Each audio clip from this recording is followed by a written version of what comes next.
வடசென்னை வளர்ச்சி திட்டத்தின் கீழ் 40-50 ஆண்டுகளுக்கு முன்பு உருவாக்கப்பட்ட பேருந்து நிலையங்களில்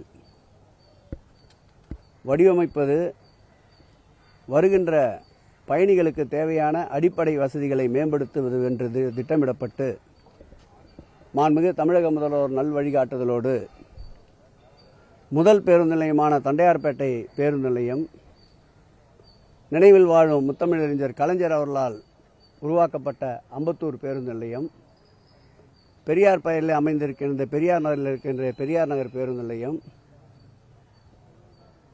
தமிழ் கூறும் நல்லுறவுகளுக்கு தமிழ் இருக்கின்ற வரையில் மங்காத மறையாத புகழ் கொண்ட திருவிக்கா பெயரில் அமைந்திருக்கின்ற திருவிக்கா நகர் பேருந்து நிலையம், பெரம்பூரிலே முல்லை நகர் பேருந்து நிலையம், உதயசூர் நகர் பேருந்து நிலையம் என்று சென்னையிலே 13 பேருந்து நிலையங்கள் சென்னை பெருநகர வளர்ச்சி குழுமத்தின் சார்பில் பணிகள் மேற்கொள்ளப்பட்டு வருகின்றன.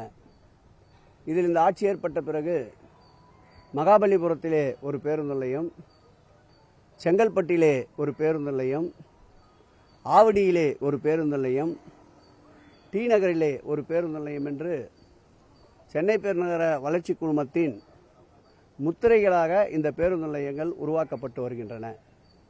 இந்த பெரியார் நகர் பேருந்து நிலையமும் திருவிக்கா நகர் பேருந்து நிலையமும் மாண்புமிகு தமிழக முதல்வர் அவர்களுடைய வழிகாட்டுதல் படி இந்த பேருந்து நிலையங்களை மேம்படுத்துகின்ற பணி துவக்கப்பட்டு அடுத்த மாதம் ஜூலை இறுதிக்குள் இதை மக்கள் பயன்பாட்டிற்கு கொண்டு வருவதற்காக திட்டமிடப்பட்டு தேவைப்படுகின்ற பக்தர்களுக்கு கூடுதல் வசதிகளை களத்துக்கு வந்து ஆய்வு செய்து அந்த பணிகளை நிறைவேற்றுவதற்காக இன்றைக்கு வீட்டு வசதி துறையினுடைய செயலாளர் அன்பிற்கினிய காகர்லா உஷா அவர்களும், பெருநகரத்துடைய மேயர் பிரியாராஜன் அவர்களும், எங்கள் துறையுடைய சிஇஓ சிவபிரகாசம் அவர்களும்,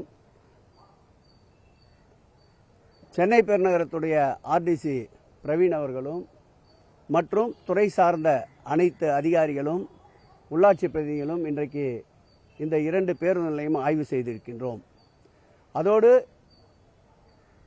சென்னை பெருநகர வளர்ச்சி குழுமத்தின் சார்பில் ஏழை எளிய மக்களுக்கு கட்டணம் இல்லாமல் டயாலிசிஸ் சென்டர் 2 உருவாக்க திட்டமிடப்பட்டு ஒன்று துறைமுகத்திலும் ஒன்று கொளத்தூரிலும் அந்த பணிகள் நடந்து வருகின்றன. அந்த பணிகளையும் விரைவுபடுத்துவதற்கு துறையுடைய செயலாளர் ஒப்பந்ததாரர்களுக்கும் துறையை சார்ந்த பொறியாளர்களுக்கும் இன்றைக்கு பல்வேறு ஆலோசனைகளை வழங்கியிருக்கின்றார்கள். அந்த வகையில் சென்னை பெருநகர வளர்ச்சி குழுமத்தின் சார்பில் 80 திட்டப்பணிகள் மேற்கொள்ளப்பட்டிருக்கின்றன. அதில் பூங்காக்கள், மறைந்த தலைவர்கள், தமிழக முதலமைச்சர்கள் பக்தவச்சலம், காமராஜர் போன்ற காலங்களில் கட்டப்பட்ட பள்ளிக்கூடங்கள் மறு கட்டமைப்புகளை ஏற்படுத்துதல், அதேபோல் சந்தைகள், உடற்பயிற்சி கூடங்கள் என்று மக்களோடு பின்னி பிணைந்திருக்கின்ற மக்களுடைய அடிப்படை தேவைகளை நிறைவேற்றுகின்ற இந்த 80 திட்டப்பணிகளையும் கூடிய விரைவில் இந்த டிசம்பர் அல்லது ஜனவரி மாதத்திற்குள் மக்கள் பயன்பாட்டிற்கு கொண்டு வருவதற்காகத்தான் தினந்தோறும் கள ஆய்வு, அரங்க ஆய்வுக் கூட்டங்கள் என்று தொடர்ந்து நடத்தி வருகின்றோம். வடசென்னை வளர்ச்சி திட்டத்தை பொறுத்தளவில் மாண்புமிகு முதலமைச்சர் அவர்கள் சிந்தையில் உதித்திட்ட இந்த திட்டத்தினுடைய பணிகள் அனைத்தும் நிறைவேறுகின்ற பொழுது வடசென்னை மக்களுடைய தேவைகள் முழு அளவில் அல்ல ஓரளவிற்காவது பூர்த்தியாகி இருக்கும் என்ற நம்பிக்கையோடு இந்த பணிகளுடைய பயணத்தை தொடர்ந்து மேற்கொண்டு வருகின்றோம். ஆகஸ்ட் மாதம் இறுதிக்குள் மக்களுடைய பயன்பாட்டிற்கு கொண்டு வருவதற்கு எங்களுடைய துறையுடைய செயலாளர் நாங்களாவது எப்பொழுது ஒரு முறைதான் கள ஆய்வுக்கு செல்கிறோம். தொடர்ந்து அவர் அரங்க கூட்டங்களை நடத்தி கொண்டு அந்த கூத்தம்பாக்கம் பேருந்து நிலையத்தினுடைய பணிகளை விரைவுபடுத்தி கொண்டிருக்கின்றோம். அரசியல் ரீதியாக குற்றச்சாட்டு என்று எடுத்துக்கொள்ளக்கூடாது. ஏற்கனவே அந்த கூத்தம்பாக்கம் பேருந்து நிலையம் வடிவமைக்கப்பட்ட போது பல்வேறு பயணிகளுடைய தேவைகளை கணக்கிட்டு வடிவமைப்பு ஏற்படுத்ததால் காலதாமதம் ஏற்பட்டு கொண்டிருக்கின்றது. அனைத்து துறைகளையும் ஒருங்கிணைந்து போக்குவரத்து துறை, வருவாய்த்துறை, அதேபோல் அங்கு இருக்கின்ற உள்ளாட்சி போன்ற அனைத்து துறைகளையும் ஒருங்கிணைத்து மழைக்காலங்களில் தண்ணீர் தேங்காமல் இருப்பதற்கும், பேருந்து நிலையம் திறக்கப்பட்ட பிறகு போக்குவரத்து நெரிசலை கணக்கிட்டும், வருகின்ற பயணிகளுக்கு தேவையான அடிப்படை வசதிகளை கணக்கிட்டும் இந்த பணிகளை எல்லாம் நிறைவு செய்வதால் தான் காலதாமதம் ஏற்பட்டிருக்கின்றது. மாண்புமிகு முதல்வர் அவர்களும் அதை மக்கள் பயன்பாட்டிற்கு விரைந்து கொண்டு வர வேண்டும் என்று அவ்வப்போது ஆய்வுக் கூட்டங்களை நடத்தி கொண்டு வருகின்றார். ஆகஸ்ட் மாத இறுதிக்குள் மக்கள் பயன்பாட்டிற்கு கொண்டு வருவதற்குண்டான முயற்சிகளை முழுவீச்சில் எடுப்போம்.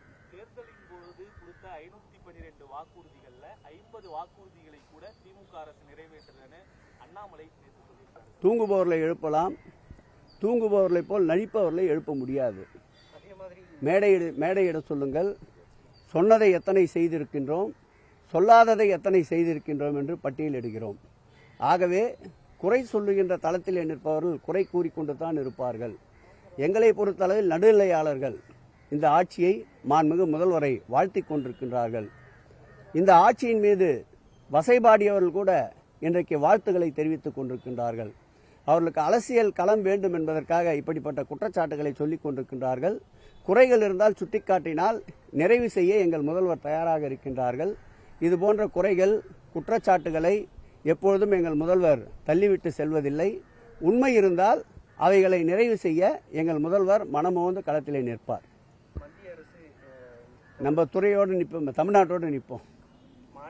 நீ எங்க டெல்லிக்கு போற நேரம் இங்க சுத்தியோ, தமிழ்நாட்டில் சுத்தியோ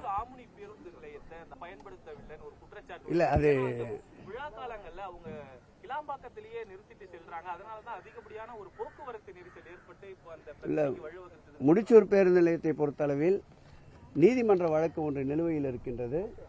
கூடிய விரைவில் எங்களுடைய லீகல் செல் வாயிலாக நீதிமன்ற வழக்கை இறுதிக்கு கொண்டு வந்து அந்த முடிச்சூர் பேருந்து நிலையத்தையும் ஆம்னி பேருந்து உரிமையாளர்களுக்கு பயன்படுத்துகின்ற அளவிற்கு அது மேம்படுத்தப்படும்.